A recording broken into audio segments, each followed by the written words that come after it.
ఏంటి స్వప్న, ఈరోజు సాటర్డే కదా, స్పెషల్ ఏంటి?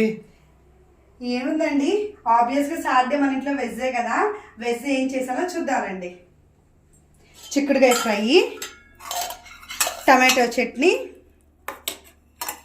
నెయ్యి, చల్లచల్లని పెరుగు, వేడివేడి అన్నం, తర్వాత మీకు ఇష్టమైన దద్దోజనాన్ని కూడా చేశాను. దద్దోజనం ఎలా చేస్తావు సార్ చూపించు స్వప్న.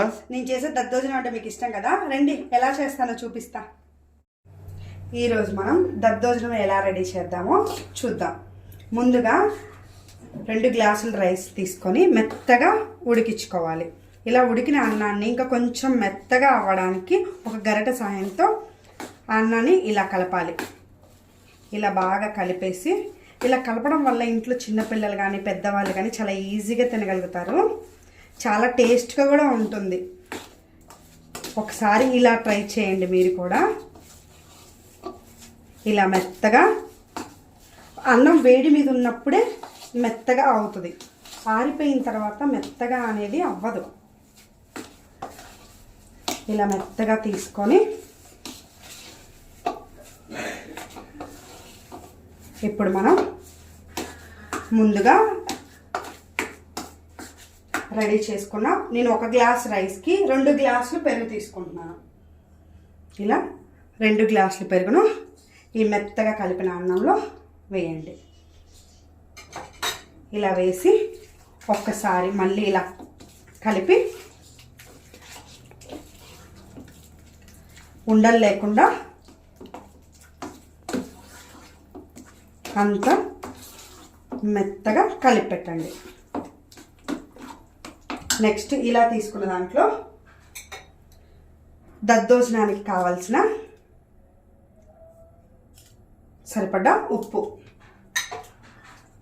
ఒకసారి మళ్ళీ దీన్ని ఇలా కలిపి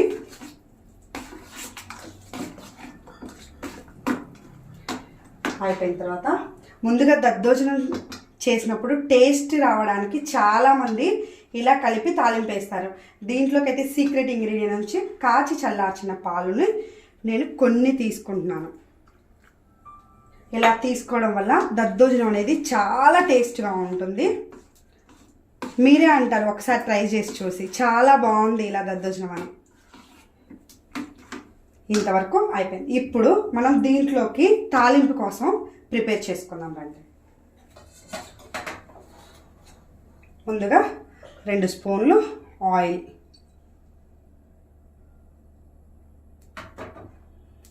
ఆయిల్ హీట్ అయినాక ముందుగా హీట్ అయిన ఆయిల్లో తాలింపు వేసుకోవడానికి తాలింపు గింజలు, 2 ఎండుమిర్చి,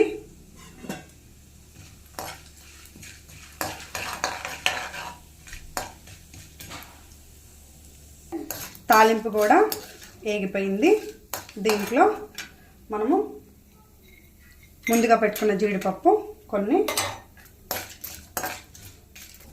జీడిపప్పు కూడా ఇలా గోల్డెన్ కలర్లోకి వచ్చిన తర్వాత కొన్ని పచ్చిమిర్చి, కొన్ని జింజర్ పీసెస్, చిన్న చిన్నగా కట్ చేసుకున్న జింజర్, అల్లం చిన్న ముక్కలు, ఇలా మొత్తం ఫ్రై అయినాక అన్ని లాస్ట్లో దించబోయే ముందు కొంచెం కరివేపాకు వేసుకొని ఒక్కసారి కరివేపాకుని ఇలా కలయబెట్టేసి, ఇప్పుడు స్టవ్ ఆఫ్ చేసేసి మనం ముందుగా దద్దోజనం కలుపుకున్న బౌల్లోకి వేయాలి.